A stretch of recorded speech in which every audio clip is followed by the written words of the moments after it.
Welcome back to Quietly Secure. In the last episode, we explored the psychology behind scams. We looked at why certain messages are so effective: urgency, authority, familiarity, and emotion. And we discovered something important. Many successful attacks don't begin with technology, they begin with trust. Today we're going to explore what happens when technology itself starts challenging one of the oldest ways humans decide what is real: our senses. For most of human history, seeing something meant believing it. Hearing someone's voice meant they were probably there. A photograph was evidence that something happened. A video is proof that something was recorded. But technology has changed that relationship.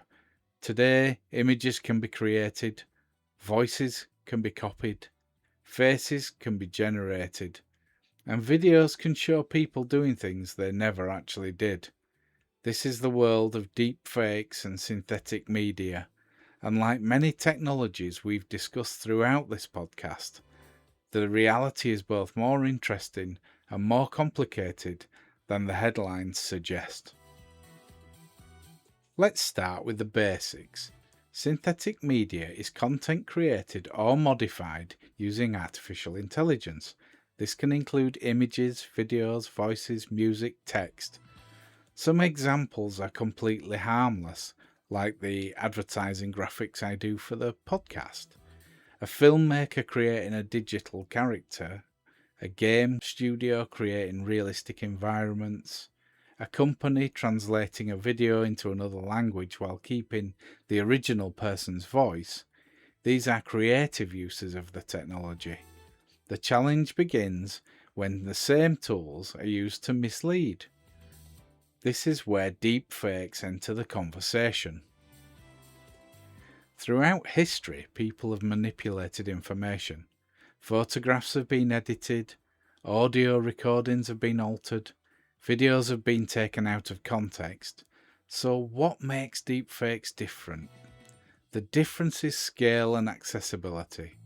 Previously, creating fake media required specialist equipment, expertise, and significant time. Today, many of these tools are becoming easier to use. The barrier has well and truly lowered. This doesn't mean every video online is fake. It doesn't mean we can no longer trust anything we see. But it does mean we need to become slightly more thoughtful about how we verify information. Humans are highly visual. We naturally believe what we see. A picture creates an emotional reaction faster than a written explanation. A video feels more convincing.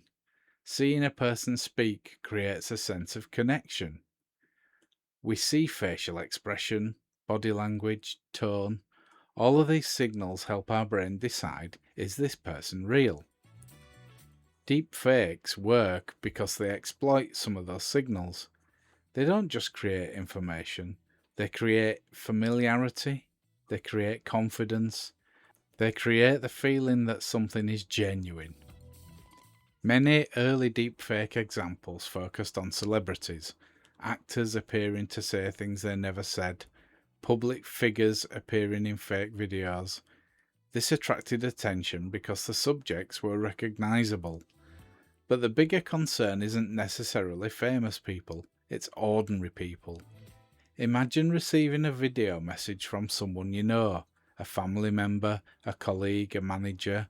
The voice sounds right, the face looks right, the request seems believable. This is where technology becomes more concerning. Not because the technology is magical, but because humans naturally trust familiar people. Which brings us back to something we discussed last episode. Familiarity is powerful. One of the areas developing quickly is voice cloning. A person's voice contains many unique characteristics: their accent, their rhythm, their expression, and their tone. AI systems can now analyze recordings of voices and generate new speech that sounds remarkably similar. This creates possibilities for useful applications: accessibility, translation, helping people who've lost their voice, but it can also create risk. A scammer doesn't need to perfectly recreate someone's voice forever. They only need to create enough uncertainty, enough realism, enough urgency. The same psychological principles we discussed before still apply. The technology changes, the manipulation does not. The obvious question is, if AI can create realistic content, how do we know what is real? The answer is not one single trick. There is no magic rule. Instead, we go back to good digital habits. Consider the source. Where did this come from? Who published it? Is there another independent source confirming it? Does this situation make sense? Ask whether the content is trying to create an immediate emotional response, like fear, anger, shock, excitement, because emotional reactions are exactly what misinformation relies on. One of the biggest lessons of the internet age is that information rarely exists alone. A screenshot without context can mislead. A quote without context can mislead. A video without context can mislead. Even real content can create false impressions when removed from its original situation. Deepfakes are a new version of an old problem.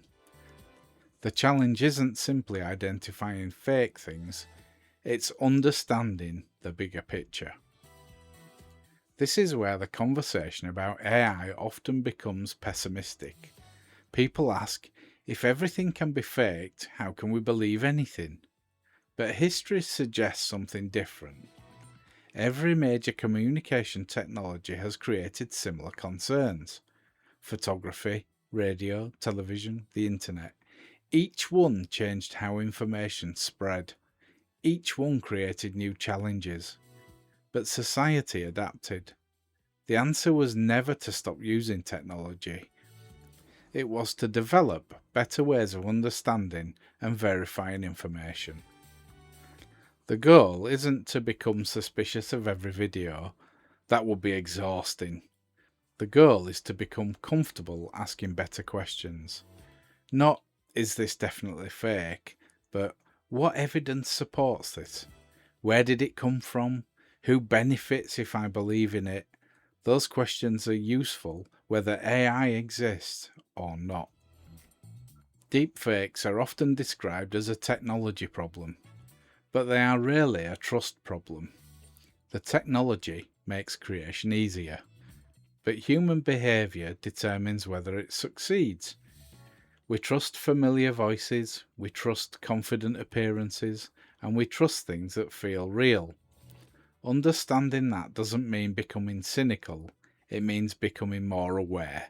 The future will contain more synthetic content, that's an almost certainty. But a world with more artificial content does not have to become a world without trust.